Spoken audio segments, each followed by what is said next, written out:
Mənim seansımda tələbə qızlar, gənc qızların hamısı meyillidir evli kişilərlə görüşməyə və bir uşağım olsun, axıra qədər baxsın.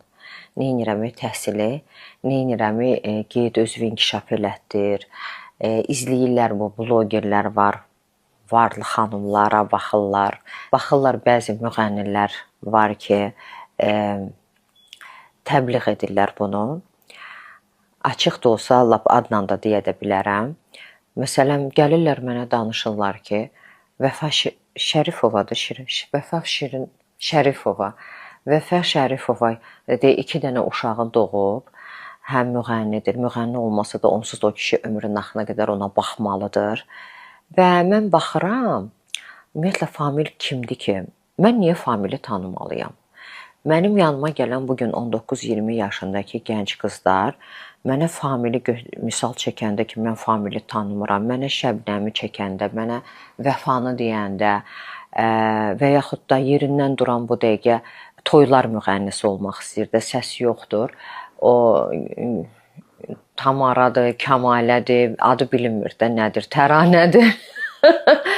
Və mənə sadəcə olaraq 2 seans, 3 seans, 4 seans bunu eşidəndə artıq sən məcbursan axı açıb baxasan ki, bu kimdir də.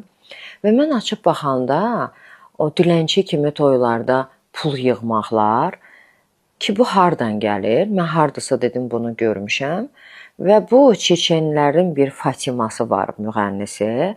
O çıxırdı tez-tez qabağıma ki, kişi gəlir onun qabağında pulu verir və bu da bir pulu götürür. Çeçenlərin nə vaxt mədəni olublar? Çeçenlərin nə zaman belə bir dəhşət güclü bir davranışı, tərbiyəsi olub, mədəniyyət olub? Heç vaxt. Və bizim millət o qədər meyillidir ki, hər şeyin pisinə götürməyə. İnsan, sən müğənnisən, insan nə qədər daxilən kasıb olmalıdır ki, yəni və bir kişi nə qədər mənən kasıb olmalıdır ki, bu gəlsin millət içində bir dənə o pulu versin və sən də bir dənə o pulu yığ.